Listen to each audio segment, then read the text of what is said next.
बोल. विक्रांत, आज ना मला स्वतःवर खूप अभिमान वाटतोय. लवकर बोल. तू माझ्या आयुष्याची जी अवस्था केलीस ना विक्रांत, त्याच्यानंतर सुद्धा न डगमगता मी माझं आयुष्य आता पुन्हा सुरू करणार आहे. Good, very good. हेच केलंय मी गेले काही महिने. झालं बोलून? मी अजून खूप काही बोलणार आहे आणि ते सगळं तुला ऐकावंच लागणार आहे. So coming back to the point, the good news is मला नोकरी मिळते. मग मिळते म्हणजे ऍक्च्युली मला ती नोकरी ऑलमोस्ट मिळाली आहे, पण फक्त एकच गोष्ट आहे रे, त्याच्यामुळे खूप प्रॉब्लेम्स होऊ शकतात. त्याला मी काय करावं अशी अपेक्षा आहे तुझी?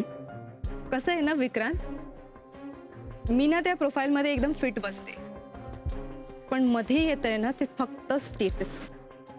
त्या फॉर्ममध्ये ना एक कॉलम आहे, त्याच्यात मला टिक करायचंय की मी डिवोर्सी आहे का मी मॅरिड आहे. सांग ना, काय टिक करू मी?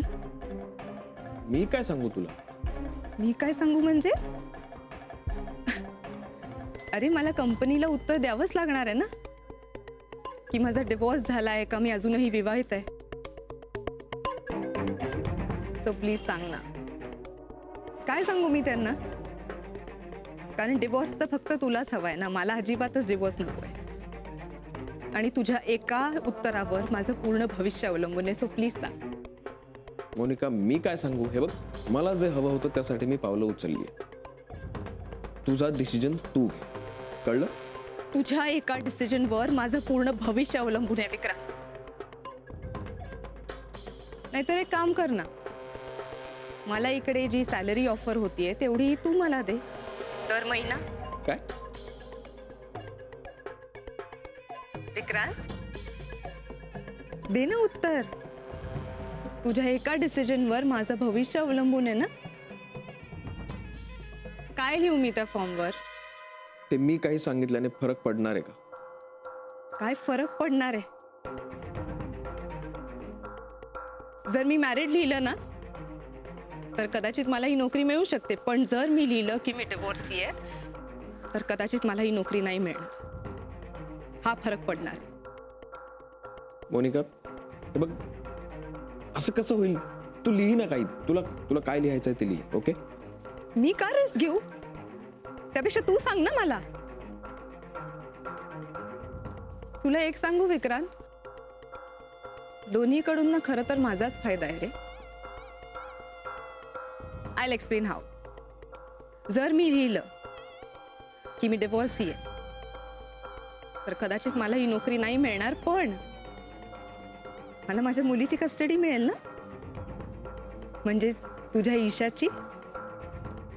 सफरचंदाचे काप नीट परतल्यानंतर त्यामध्ये दालचिनी पूड आणि मध घालून पुन्हा नीट परतून घ्यावं. बटर लावलेल्या ब्रेडवर सफरचंदाचे तुकडे, बदामाचे तुकडे, टुटी फ्रुटी, डार्क चॉकलेट आणि मीठ घालून दुसरा ब्रेडचा तुकडा त्यावर ठेवून वरच्या बाजूला बटर लावून घ्यावं. एका बाउलमध्ये स्ट्रॉबेरी सिरप आणि क्रीम घालून सॉस तयार करून घ्यावा. तयार सँडविच पॅन मध्ये बटरवर ग्रिल करून घ्यावं आणि स्ट्रॉबेरी सॉस बरोबर सर्व्ह करावं.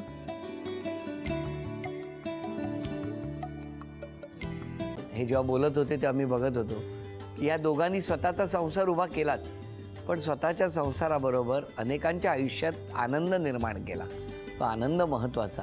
हसत राहा, आनंदी राहा असं म्हणत शुभेच्छा देऊया. आणि ही झी मराठीकडून भेटवस्तू डेव्हिड तुमच्यासाठी. अभिनंदन. आणि वहिनींना तथास्तू पुणे यांच्याकडून ही पैठणी. अभिनंदन.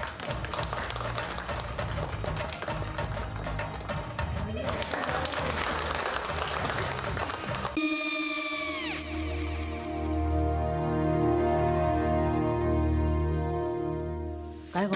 हा काय झालं? काय झालं काय? आले, मी निकाल लावून आली. हो, पण तिची आईच काय बोलली?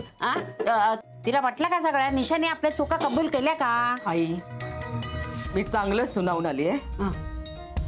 त्या तिची बाजू घेत होत्या, पण मी लक्ष दिलं नाहीये. खूप झालं आता. चांगुलपणा खूप झाला. मऊ दिसलं ना की कोपऱ्याने खणतात ना माणसं, ते असं. अगो पण आईच म्हणली काय तिची, पटला काय ती का? मला माहिती. आई मी तुम्हाला नंतर फोन करते. हो आणि आई बाबा जे बोलले त्याचं वाईट नका वाटून घेऊ. सॉरी. सॉरी काय त्या? नेहा आले. आई मी येते. हो काकू येते.